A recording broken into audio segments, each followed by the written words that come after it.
What's up, guys? We're coming at you with some of the worst motorcycles for the money.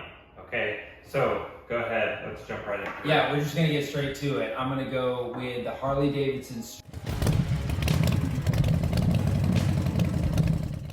500 or 750. Whoa, Harley Davidson. I know, straight out of the gate, we're just ripping on Harley, but for good reason. And most Harley guys would agree with me, I know where you're at. The 500 and 750 were underpowered, cheaply made, and did not have a real entry-level price point. They were like $7,500 when they were new. You can't get rid of them for like $2,000 now. Like they're just dirt cheap now, for good reason, because it had no business ever having the Harley name on it. Just cheap, underpowered, like nobody wanted them. It did, and honestly, I don't understand why Harley did this. They always had the Sportster, they had the 883, they had the 1200, they had the Sportster Low, so if you're not a very tall, very big person, that's a perfectly comfortable, reasonable bike. If you're in the market, you're trying to find a cheap bike, I do not ever recommend the Street 500 or 750 for any reason. Just pony up an extra $500 and get the freaking Sportster. You will save your butt, you'll get all that money back out when you go to sell your Sportster. If you consider the Sportster to be your entry-level bike, some do, some don't, doesn't matter, but it is the better bike, superior to the Street 500 or 750 in every way. Yeah. Just avoid it, just save yourself. The Street 500 and 750s, that's what they use to like train people on, right? Like when they're doing the licensing program, that's what I've heard. I'm sure some out there do, okay. I'm sure, which should tell you all you need to know. Look at a trainer bike, come on, just go ahead. Yeah. And like you said, they don't hold value, but then if you get something just a little bit more expensive, it's gonna hold its value for like, exactly. As long as it's a good running, Sportster, it's gonna be good, for the next year. Just go get one for $2,500. Yeah. Just get one for $2,500. So you call out Harley Davidson first pick strategy right after we did a video where you thought that the Harley Davidson V-Route was one of your favorite Harley Davidsons. It is. I'm like, I feel like you're gonna be upsetting like all these. No, I'm Harley Davidson agnostic. I don't believe in the brand. I believe in individual models, or not believe in individual models. Okay, that's my philosophy across the board. Okay, let's go ahead and jump into the second. I'm gonna piss off a lot of people. Okay, but for good reason, because you guys need to know about this. The freaking Yamaha R7, stupid motorcycle, parallel twin, 70-ish horsepower. Costs as much as the R6 did, okay? The only reason that this bike exists is because of emissions. That's the only reason. The inline 4-cylinders can no longer keep up with all the new emissions compliance stuff, so Yamaha isn't able to sell the R6 or make a newer version of it like they used to be able to. And so what do? They make this stupid parallel twin, which makes a stupid sound. It looks dumb. They market it as like a super sport style bike similar to the R6, like, the 7's bigger than the 6, it'll be a better bike. It is not a better bike at all. Costs just as much as the R6. It serves no purpose other than to meet emissions regulations. And I'm a firm believer that, yes, emissions in the right context, like it's important. We don't want to pour oil into our oceans or just like burn 100 million tons of coal.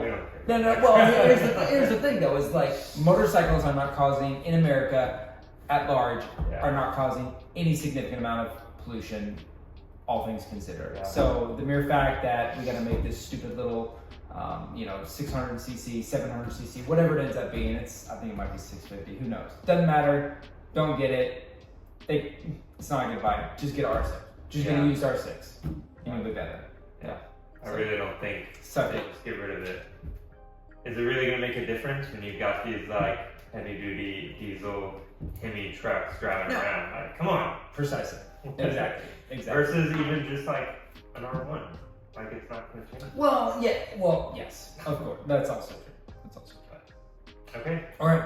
So you're gonna upset a lot of people with that one. Don't care. Move into the third one. Do not care. Okay. This one, if you are in the market for a starter bike, a lot of people pick this up as one of their first or maybe even their second bike. It's actually the Kawasaki EX500 Ninja. Yeah. And people see this, they'll see it on like Facebook Marketplace or whereabout in town, and it's like $1,500, and you think, wow, I can get a nice starter bike for $1,500. This bike is terrible. There's not interchangeability between parts between the 250 and the 500, so the parts tend to be a little bit more pricey. But the bike itself just sucks, and nobody wants them. There's no reason to get the 500 over the 250. If you need a good starter bike, just get a Ninja 250. Just get the 250. The 500 is going to be of no advantage to you whatsoever. And then get in and out of your 250, and you'll be able to move on to something bigger. The 500 won't sell. You'll throw it up on Facebook Marketplace, and you'll have it for 6 months for $1,100, and no one will buy it. So stay away from the 500. Just get a 250 or the Ninja 300 or 400 or whatever it is. It'll be money well spent. Just avoid the 500. There's no reason the bike should exist. Okay, noted.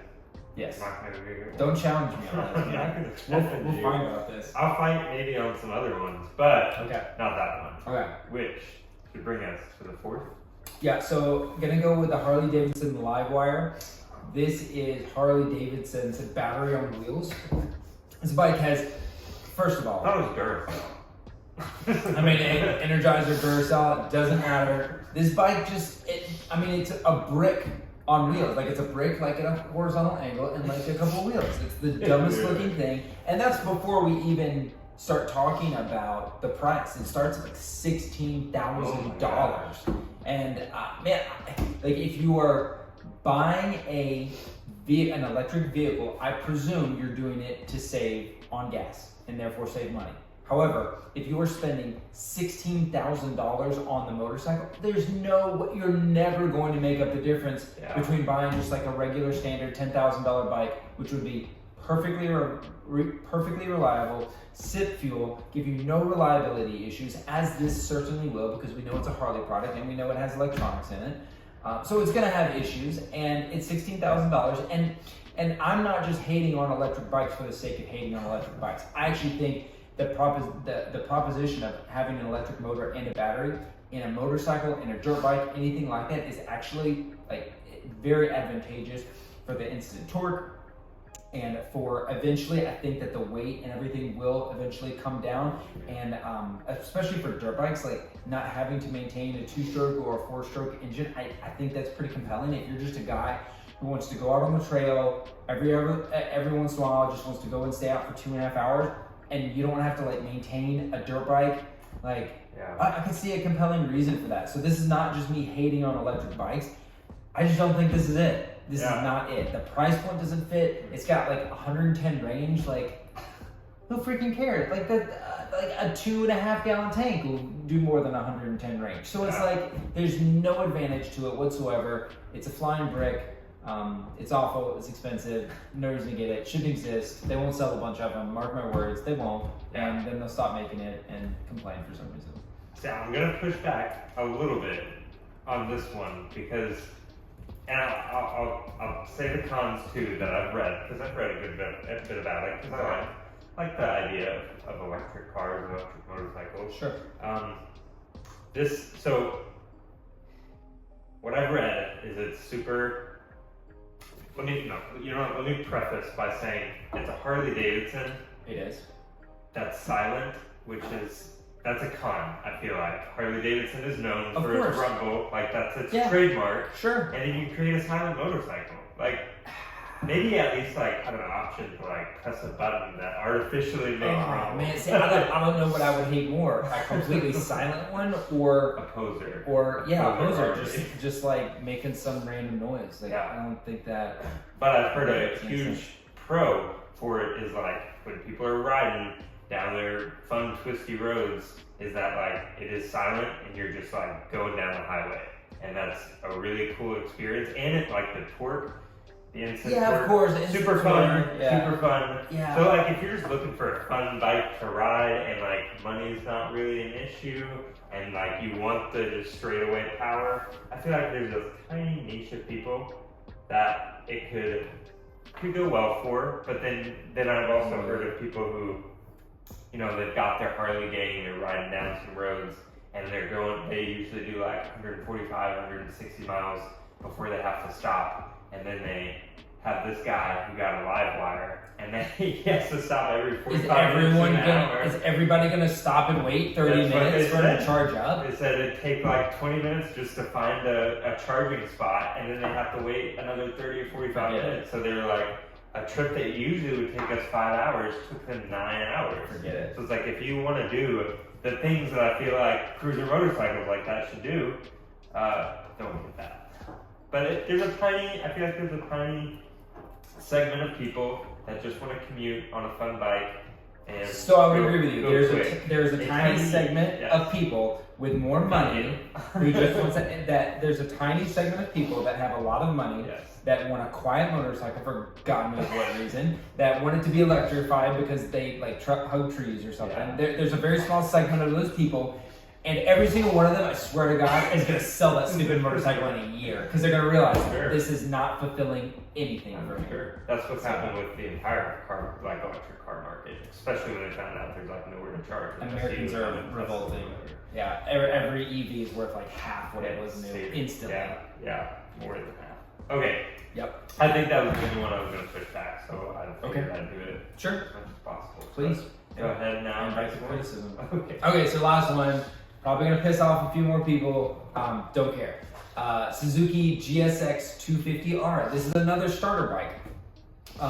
I mean, it looks kind of cool, but it starts at like $5,000 for a starter bike. And it's not like that's an exceptionally high price point, but within the same price point, you also have the CBR 500. You also have the Ninja 400. You have the Yamaha R3, all three of which look better, make more power, and are overall better bikes for the same money. Honestly, I had no idea what Suzuki was doing making this a 250.